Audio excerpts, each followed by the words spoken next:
Hello my friends, welcome back to the garden. Today I'll be going over a few watering tips and how to protect your garden soil from the sun, the heat, and just summer in general.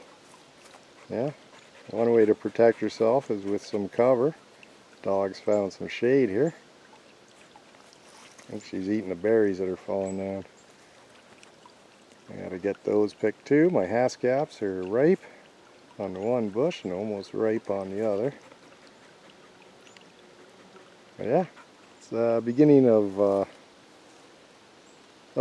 July here, and we had a hell of a June.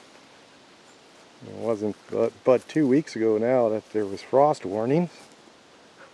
And snow in June, several frosts, some rhubarb. Anyone have recipes? Feel free to link them in the comments or tell me about them or something, because I'm not sure what to do with it. But yeah, my potatoes come up pretty nice. Got some strawberries over here. It's the second week of July, and yeah, the weather has changed. It is very hot. Today is 33 degrees Celsius. It was about that yesterday. I think that's what, 91, 92 degrees Fahrenheit. Yeah, no clouds, a little bit of wind, very hot. The dog's content not to be mischievous. But yeah, so the challenge is keeping everything watered. I saw peas, I put them in as soon as I could. And with all the weird weather we had, they just, I got stunted growth. They're putting on pods now, but yeah, that's 33 degrees Celsius. Peas don't like that. So I don't have shade cloth. Shade cloth works great. Keeps the heat off your beds or off whatever you're growing. I use mulch. I'll show you in a minute how well that works. But you can see various things, some success, some failure. It's my Swiss chard. Looks like it's getting a little heat stress. So yeah, when and you want to water in the morning and in the evening. Right now is about 12:30, 1 o'clock maybe. You don't want to be watering out here. Just a waste of water. We'll just evaporate before it soaks into the dirt. Yeah, here's an example of the rough start I've had. Planted this corn out as soon as I thought I could. It would be safe with a normal season, but with all the frosts late into June, the first planting was pretty much wiped out. I think I got one or two plants, a taller one here. Right, would have been in the first planting. But the rest has started to come up. Yeah, I just got to get in there and weed it. You see I got a lot of yellowing from the heat and lack of moisture getting into the beds. I don't have my irrigation set up yet. I have to bring in water and use a pump to power a hose. And I haven't done that yet. I've just been watering with rainwater, so I'll show you a couple of quick trips, blah blah blah. Couple quick tricks about keeping algae out of your rainwater. Real easy, or how to collect rainwater. My oregano, all these is not weeds, that's actually seeded itself, which is awesome. I got to get in there and trim it back. Actually, it's going to go to seed again already. Yeah, once again, I'm not successful with radish. Here's my usual failure, but it's going to seed also. The ones I picked were, they didn't have good bulbs on them. Let's see if I pull one up that I can see. Yeah, maybe some of them. That's probably the biggest one I have. Where is it? There it is. Right? It's not very big. Tip of my finger. Yeah, so these are June bearing strawberries. I think they needed another variety to pollinate them or something. This is the second season I haven't got any strawberries. I have tons of flowers all over them. And again, it's July, So these are coming out. It's not a problem with the bed because there's strawberries down here too. And they went to flower but didn't produce any sort of berry. I can't see, it's very bright. I hope I have this in the camera. Oh, sorry about that. But yeah, so I'm going to tear these out of there. It's better to have something useful in there. And I'm going to tear those radish out. But yeah, my perennials are suffering. Even with the hugelkultur and of course biochar. And everyone says, yeah, it retains water, and the hugelkultur core will retain water. People claim that you don't need to water at all. Well, that's just a myth, as I'll show you in a second. The effects of a few hot summer days. But yeah, so let's take a look at what this sun, which is, where is it? It's up there somewhere, directly overhead. It's not going to get much hotter, but I want to do this before it goes behind the trees and I get some shade and I can start doing some actual work. But here's my garden soil.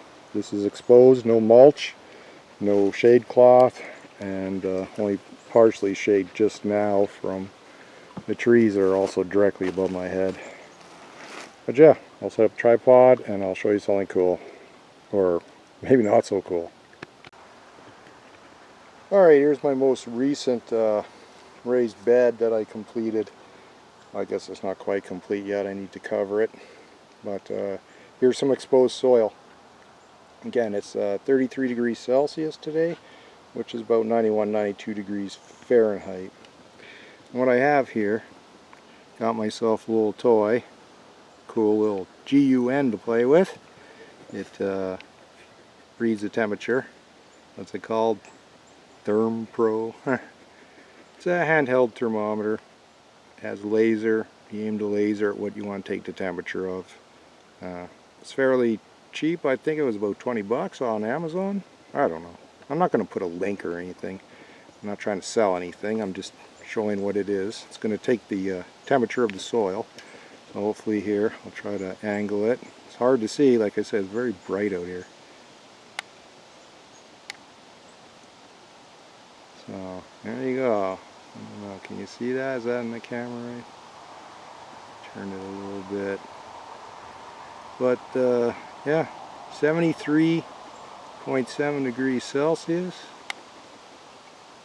Take another reading. Averaged, what, 70 degrees? So that's 70 degrees Celsius. That's like 160, 165 degrees Fahrenheit. Okay, that's a well done steak. You could throw your lunch on there. Okay, so at 165, 70 degrees Fahrenheit, you can pasteurize liquids. Right? You can stop the microbial action and keep things food safe, that's for sure. So that's not good for your soil. You want microbial action to happen. Right? So how do you protect it? Right? You can use shade cloth, like I said, over your areas that you're growing in. But yeah, as you can see, you know, the soil surface temperature is almost double the actual air temperature. So here, I'm just going to take you over and show you what the soil temperature is using mulch. Alright, it's going to be a bit of a funky angle. There's going to be shadow and stuff here for a second. But here is my typical raised bed. This is how I keep my bed throughout the year. The mulch layer is just from the lawnmower. When the leaves fall, mow them up, collect them in the bag, right, and dump them on top of here. I also use that to build a cold compost pile for fungal dominated compost. Very easy. I mean, you're mowing anyways, right? It protects the bed through the winter, and it breaks down over the growing season. It'll be pretty much gone by fall, but the worms are just underneath there, eating away at it. It's all breaking down. It's not mixed into the soil, so it's not interfering with anything in the soil as far as the decomposition process of what's on top, right? It's not stealing nitrogen from the soil, or it's not going to interfere with anything that you plant into it. but that's not what this is about. I'm going to pull it back and take a reading and see what temperature it is. So excuse all my shadows and everything here. Hopefully I don't find the ant's nest. I don't want to dig into the soil, I just want. But already what I see is it's moist. I can feel it with my hand. Let's see if I can aim that in there. I'll still keep it on camera.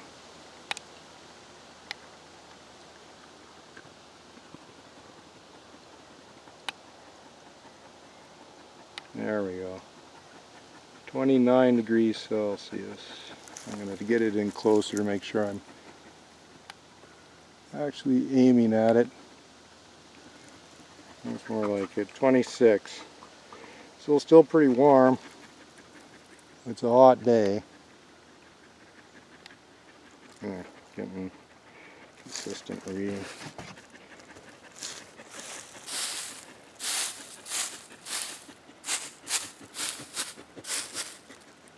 Okay. That's less than half the temperature. So that was coming up 70 degrees Celsius. This is coming up over here. My shadow out of the way, 26 degrees on average of the few readings I took, right? So right there, and this is an old mulch layer too. I laid this down in the fall. I should actually have some fresh stuff on top, and that's what I'm going to be working on. So what you can do is water in your, I'm just going to move this tripod. Bear with me for 1 second. Of course it's caught on stuff. Okay, so my plan was I was going to water this in and mulch it. And tomorrow is going to be as hot or even hotter than today. So what I'm going to do is water it in, mulch it, and then we'll take a reading, see if that had an effect at the same time as this tomorrow. I believe it is about 1 o'clock. I think I started out here about 12:30, so it's about 1 o'clock. So I'll come out at 1 o'clock, or when the sun is the same height as I see now, same position in the sky, and take a reading for that. But yeah, as promised, I'm going to show you a couple tips for collecting rainwater, keeping algae out of it, and watering your garden in the heat or during a drought. Well, my dog decided to help water, or help me not water. Chewed it up thoroughly, and the spout too. So now I'm down to 1 watering jug, which is not helpful. How to keep your garden watered through a drought. No! He's trying to help me again.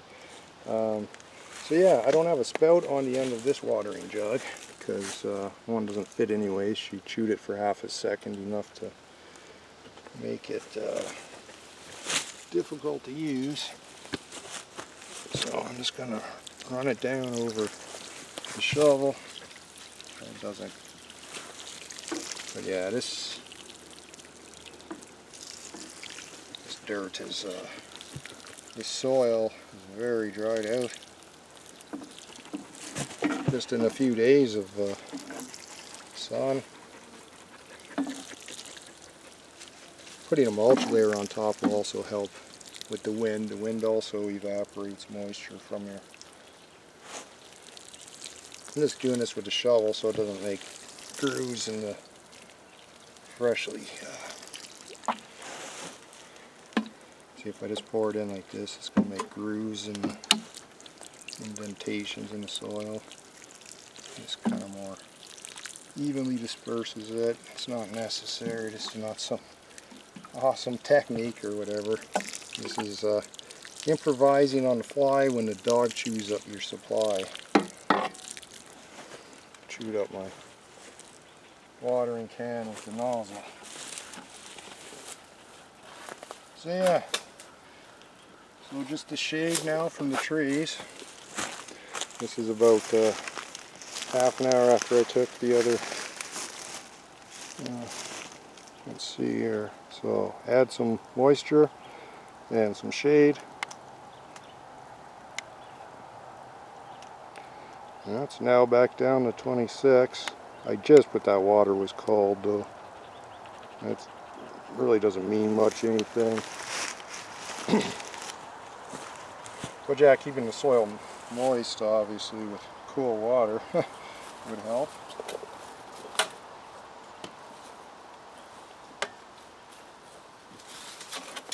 Even that's not a lot of water. If I had the pump hooked up, I'd soak this really good before putting on the mulch, just to trap all that water in there. Yeah, just like that. Again, this was lawnmower clippings. Not mowing the lawn today or anything, so it's already mostly composted down. I don't want to mix it in, but I want a good, at least an inch thick, you know, inch, 2 inch thick. You want it so thick that it prohibits water from getting in. But you want it thick enough to shield from the sun and the wind. But yeah, all there is to it. I'm going to continue on. It's going to take me a while though with one watering jug. No hose hooked up. But yeah, that's all there is to it. I'm going to water in any exposed soil I have throughout my garden. Reapply some mulch. Maybe add some mulch to the existing layers of mulch. And just drought-proof my garden, conserve water, and protect my soil. So a very popular thing to do, and a sensible thing to do too, is collect rainwater for your garden. Now, a lot of people have a problem with algae getting into rainwater that they collect. This is a problem for, you know, the garden, or if you want to use it for other things, like taking showers or living off grid or whatever, and you want to collect rainwater for household uses. But the best way to keep algae out of the water, algae needs two things. It needs nutrients and it needs sunlight. So if you don't have anything rotting in the water, like a dead squirrel in your barrel, giving nutrients into the water for the algae to grow, and you don't have sunlight, you should be okay with algae. So you can collect it in pretty much anything as long as it's not clear. This is just some old blue tub.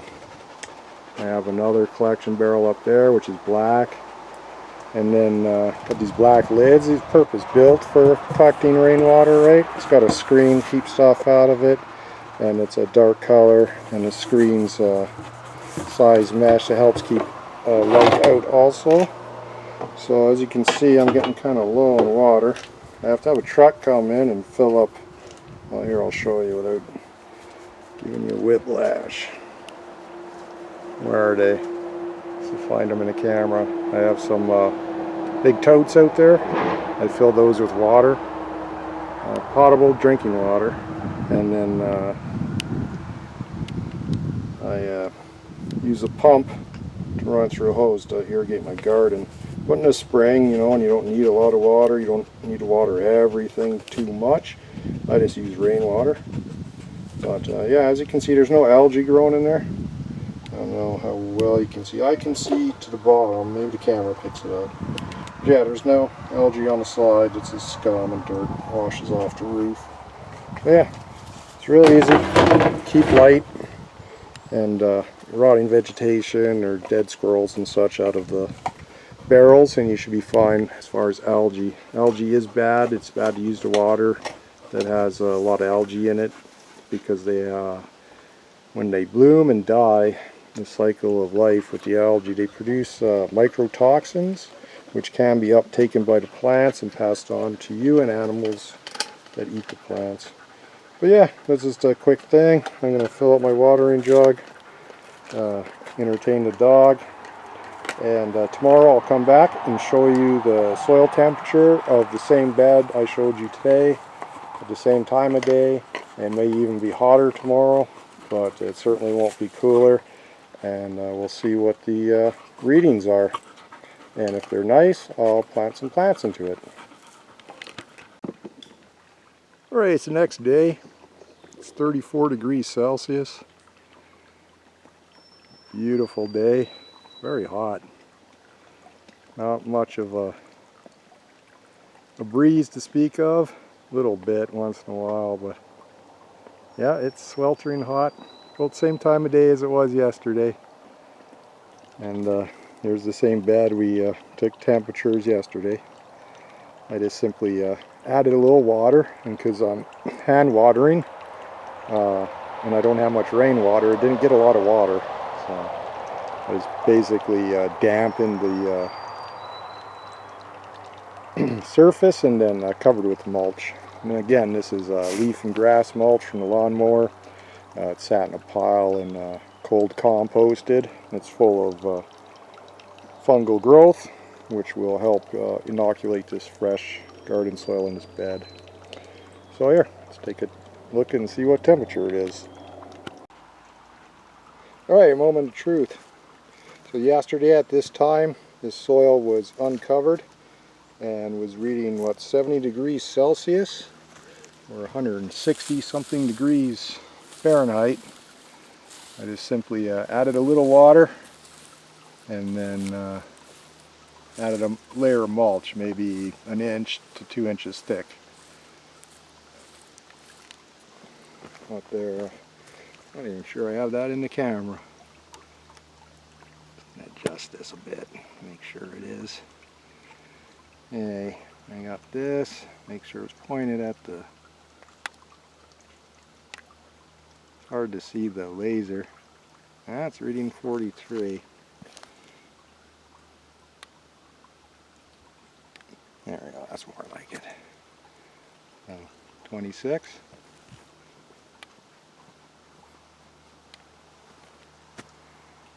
And average, yeah, 25 degrees. So that's significantly reduced the soil temperature,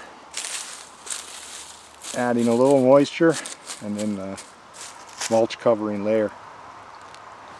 So as you can see, makes a significant difference. Let's see what the mulch layer temperature is. And that's why it was reading 35. The mulch is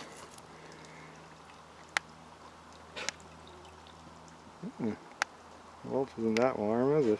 46. That's interesting. But yeah, if you found any of this interesting or helpful, please give me a thumbs up. Consider subscribing and joining me here on my channel as a friend. Always happy to get to know you all. It's very interesting to hear what you're all doing. And the comment section has been great inspiration, and I'm also learning a lot. So yeah, if you're interested in some easy, affordable, and sustainable organic gardening with biochar, consider, like I said, subscribe and join me here as a friend. You're all welcome. So wherever you are, whenever you watch this, have a great day. Peace.